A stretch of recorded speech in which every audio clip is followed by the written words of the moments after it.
You ever notice how you don't notice certain things happening at the moment they are happening? You know, like how tall you're getting, or how your hair is growing, or even how you're getting older and your features are changing? It's often only when you look back at a picture that you actually notice these changes. Well, this phenomena is happening in Canada right now with regard to the balance between the Anglophone and the Francophone communities. From the moment that the British enacted the Constitution, officially declaring Canada as a sovereign nation in 1867, this country has always been aware of the minority Francophone presence, which has no doubt been a great part of this country's development. When one thinks about it realistically and intellectually, the French addition, to some degree, has been a great influence throughout the years. And despite the Francophones being a very small minority, numbers-wise, most Canadians believe in the duality of this country and have wholeheartedly accepted that duality as a positive thing. Despite the fact that the Francophone footprint in Canada has been quite small, the Anglophones, nonetheless, went through the various phases to help them feel welcome. Firstly, accepting that it was okay to force the manufacturers to label all products with both French and English. Despite the realization that this was an extra cost, the Anglophone majority acknowledged that this was an acceptable trade-off for this noble cause. It was the right thing to do, and the Anglophone majority wanted to show the Francophone minority that they were accepted as part of us, part of this great country. We were a team.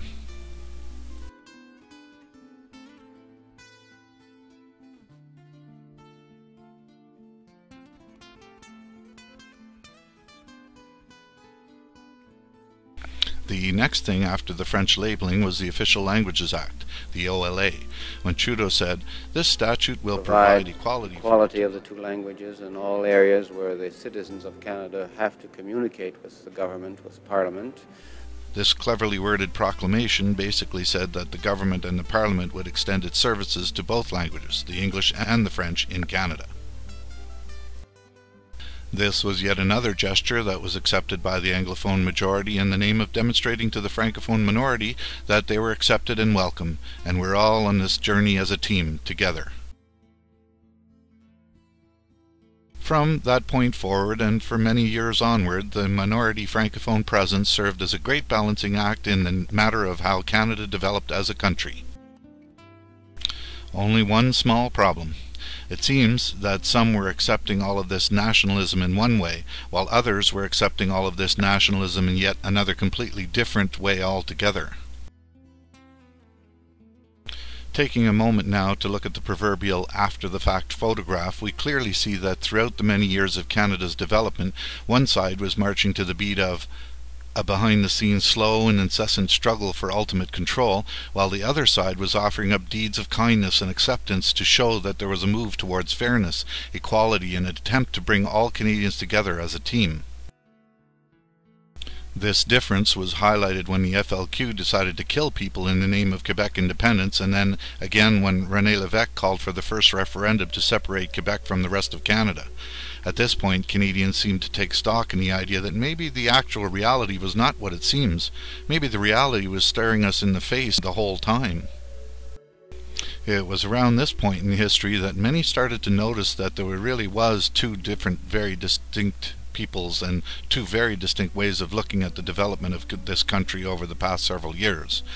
There indeed had been a parallel two-tiered storyline in the making. You know, we believe in diversity. Diversity of identity. And language is part of that identity and diversity. And I really believe in that. The whole continent is English. You know, we're different. We want to stay different. In North America, why not? As a country? Yeah.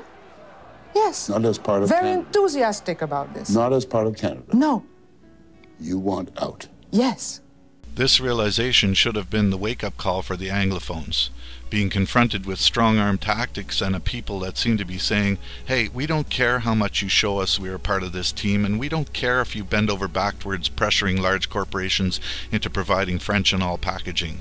What we Francophones believe in is what we deserve, our own country, and that's what we ultimately want and what we are moving towards."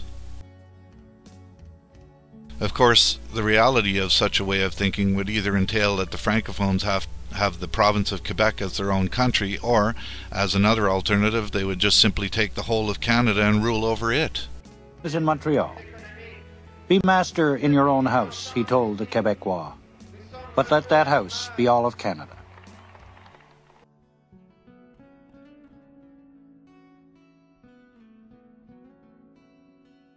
The eldest son of former Prime Minister Pierre Trudeau was sounding a bit like his father today. 18-year-old Justin Trudeau is now a student at a community college in Montreal.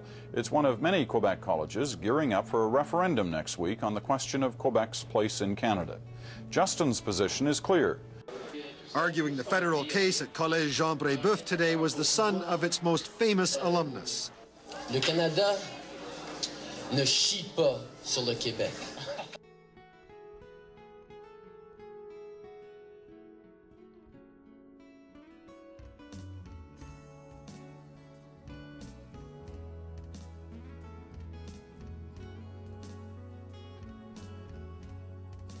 The simple fact is they are not interested in being on the same level or equality, or for that matter, obviously not interested in the idea of answering to and or being subservient to the Anglophone majority.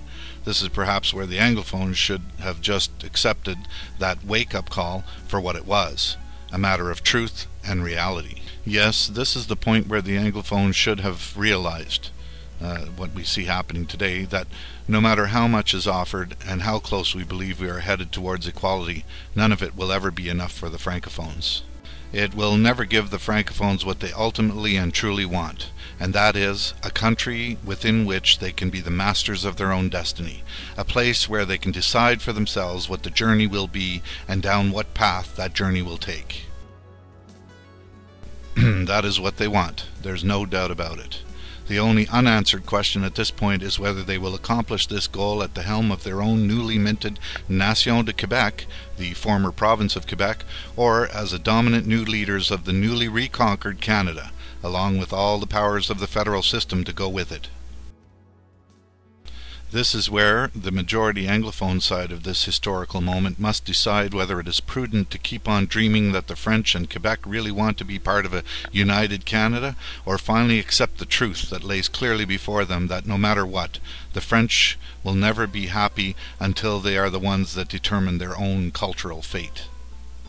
Once the Anglophone realize and accept the fact that no matter what they offer the Francophones, short of an all-out French Canada, which is totally unacceptable, there is nothing that will make this union work.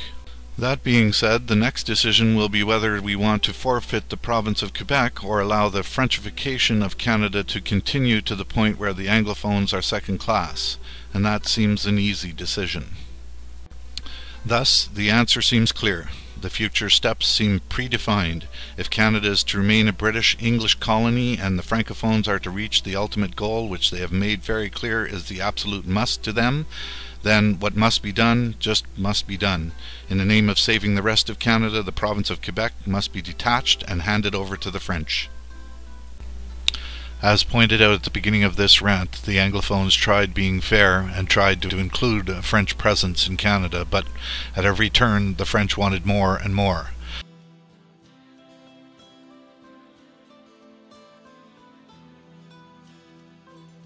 And rather than wanting French and English to be together, it always seemed to be French first, French dominant, and or French only.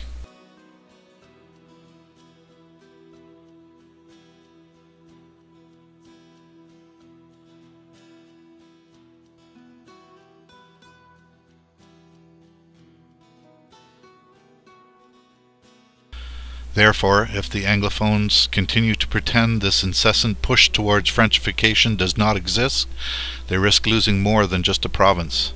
They risk becoming subservient to the French rule in all of Canada. It's already starting to happen in Ontario with French-only hospitals and clinics, and almost all jobs going to only those who know French. The best option right now would be to let the French have the province of Quebec to do with as they please. The English can then just live in peace in the rest of Canada. We must learn from every example the French have shown us to this point. They have proven to us that they want nothing to do with bilingualism or Anglophones. So do the math and then decide.